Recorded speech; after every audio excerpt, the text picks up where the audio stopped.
acham rapidinho. Depois elas voltam do procedimento, elas vão para a sala de observação, ficam meio desacordadas. A anestesia, ninguém explica a elas como é o procedimento, nada. Muitas sentem falta de ar, acham que vão morrer durante a curetagem. Muitas têm a sensação de que está morrendo, está desmaiando. Aí saem da curetagem, vão para a sala de observação, ficam lá sem poder se alimentar. Aí voltam para a sala onde já tem as puérperas com seus bebezinhos. Aí tem que conviver com os bebês. É um sofrimento, é um choro, é depressão, é luto, é arrependimento, é culpa. É tanto sentimento negativo misturado, mas também é alívio muitas vezes. Muitas falam, depois eu me senti aliviada, porque acabou, porque elas retomam suas vidas, elas retomam, mesmo se sentindo culpadas, elas falam, poxa, foi errado, nunca mais eu vou fazer, mas eu tive que fazer dessa vez, porque eu sei que é errado, mas pra mim foi o certo naquela hora. Pra mim foi o certo, é a moralidade da situação. Então, assim, é complexo demais o tanto de sentimentos que elas vivenciam. E eu já vi, inclusive,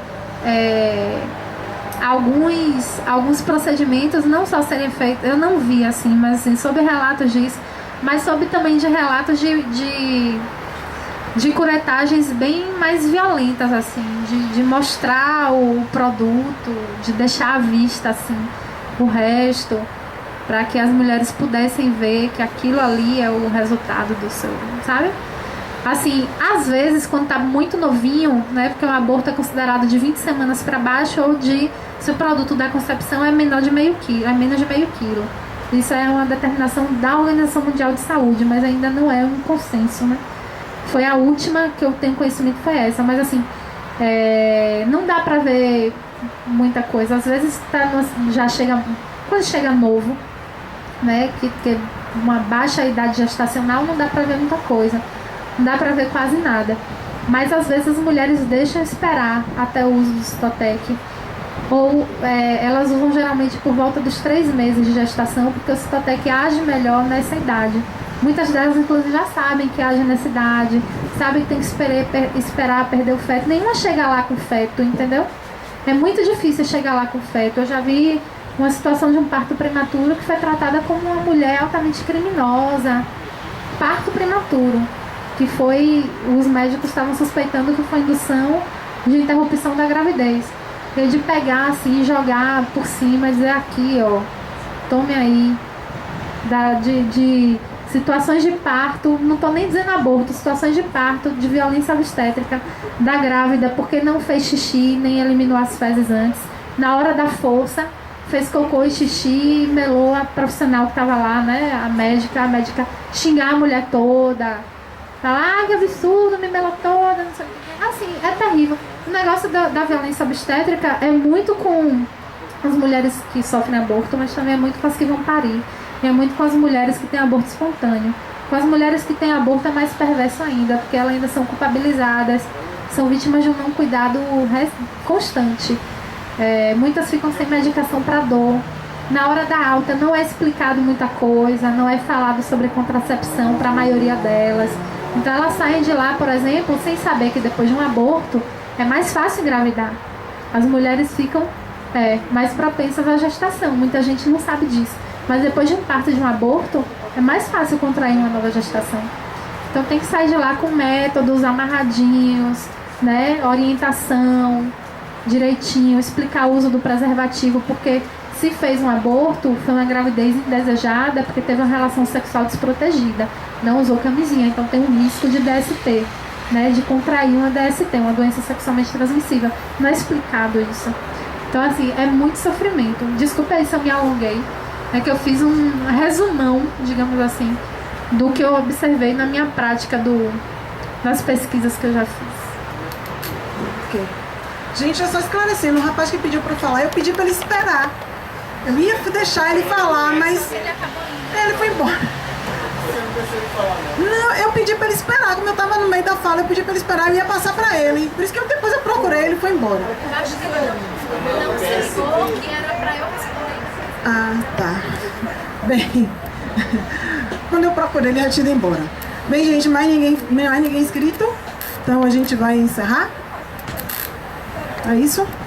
Bem, mais uma vez, parabéns a todos os colegas que estão aqui. Muito obrigada, Monique. Valiosa, preciosa, realmente, a contribuição do Monique a nós.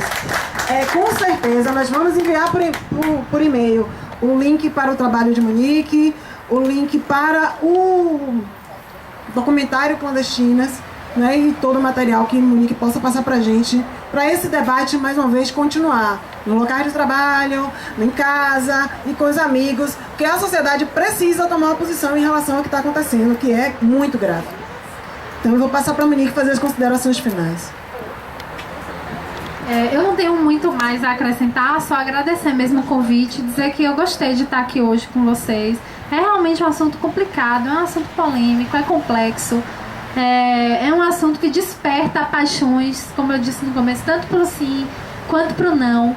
Mas é muito importante a gente sempre lembrar que além do sim e do não tem muita história, tem muitas implicações, é uma trama complexa de elementos éticos, filosóficos, políticos, né, relativos aos direitos humanos, relativos à saúde das mulheres, né, relativo a tanta coisa que de fato precisa de uma digamos assim, de muitos elementos para a gente conseguir debater ele de maneira aprofundada. Eu acho que iniciativas como essa, né, do Sindjuf, de trazer alguém, pode ter sido eu ou outra pessoa, para discutir esses temas que nos são negados no cotidiano, é uma iniciativa importantíssima. Porque esse espaço é um espaço que é raro, é negado no cotidiano. No cotidiano a gente vê a naturalização daquilo que já está dado, né?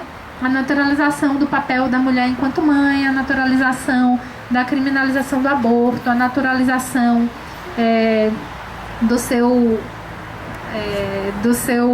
das suas características biológicas como definidor da sua identidade.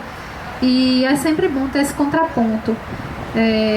A gente nunca pode deixar, por mais que haja diversos tipos de crenças, de religiões, a gente nunca pode deixar que nossas convicções impeçam a gente de buscar informação, de aprofundar sobre um assunto, sobretudo porque a gente está falando de um problema de saúde que não afeta só as mulheres, afeta também o conjunto da humanidade, sobretudo da classe trabalhadora, né? Afeta as mulheres pretas, pobres, afeta os seus companheiros, afeta a sua família, né? Afeta seu círculo social, mas as mais prejudicadas são de fato as mulheres.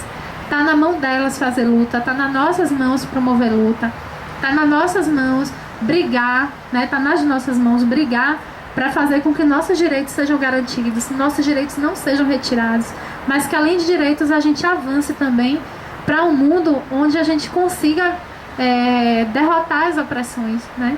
O capitalismo ele se vale dessas diferenças biológicas, se vale das opressões para poder explorar muito mais e melhor esses setores que já são oprimidos, né? As mulheres, os homossexuais, os negros e negras. E é importante que a gente sempre tenha esses momentos de contraponto, que a gente aprofunde no nosso, na nossa capacidade de crítica. Sempre desconfiar das coisas é importante, porque nada no mundo é natural, né? No mundo tudo, o ser humano é um ser social. E os problemas que envolvem o ser humano são problemas que têm sua relação com a sociedade. É impossível a gente pensar no tema do aborto só do ponto de vista biológico. Ele tem um fator social, econômico, político também muito importante. É muito forte a presença do machismo, do patriarcado nessa discussão. É importante que a gente sempre lembre disso. Agradeço bastante, né? Eu, Monique, as companheiras também do Movimento Mulheres em Luta, a gente agradece muito pela oportunidade. Eu queria lembrar que nós estamos numa campanha pelo fim da violência contra a mulher. A gente está com um abaixo-assinado, que vai ser apresentado agora em março, numa audiência em Brasília. Esse documento com assinaturas de mulheres e homens que pedem o fim da violência doméstica, a ampliação e efetivação da Lei Maria da Penha, para que passe não só aquele círculo porque assim, a lei hoje ela é meio restrita, né? Muitos juízes só consideram ela nos círculos de marido, de companheiro dentro de casa, e muitos dos casos de violência também são cometidos por outros homens da relação cotidiana da mulher, que não são os companheiros, né? Que são ex-namorados, ex-maridos, vizinhos, parentes, que, enfim, a lei não pega, né? Esses casos, e também não pega o machismo cotidiano que a mulher sofre nas ruas, né? Fora do espaço doméstico. Então, a ampliação, a efetivação da Lei Maria da Penha, a destinação de 1% do PIB para ações de combate à violência contra a mulher, ampliações das casas-abrigo. Aqui na Bahia nós só temos 19. Não dá para atender todas as mulheres vítimas de violência, nem dar suporte aos seus filhos, nem dar garantias dessa mulher desenvolver, por exemplo, capacitação para garantia de emprego e renda. Então são muitos passos, né? Delegacias de mulheres ainda são muito poucas também. Então são muitos passos que a gente ainda precisa avançar no combate à violência machista, à violência contra as mulheres. Depois eu posso também disponibilizar o abaixo-assinado para o pessoal do sindicato Lúcia, que é aqui também mulher do Judiciário Federal. Ela é do MML, ela também está bancando essa campanha conosco. É uma campanha que todas nós no Brasil todo estamos bancando. Aí posso passar para a Lúcia aqui fazer esse trabalho com vocês, né? A gente vai discutir formas de fazer esse trabalho, que já vem fazendo, inclusive, um trabalho há muito tempo aqui, né? A Lúcia, em termos de despertar e mobilizar as pessoas para as discussões em torno do tema de mulheres. Eu gostaria de agradecer, Lúcia, também, pela convivência e pelo trabalho cotidiano. Mesmo a gente se afasta um pouco, volta o contato, mas é assim mesmo, no campo da luta a gente sempre está do mesmo lado, né? Então isso é importante. Agradecer a todos pela presença, pela paciência, e até uma próxima oportunidade. Obrigada. Obrigada, Monique. Nós vamos passar o abaixo-assinado, certo? Ainda essa semana a gente deve encaminhar isso para que a gente consiga 1% do PIB para políticas públicas para as mulheres. Boa tarde, pessoal.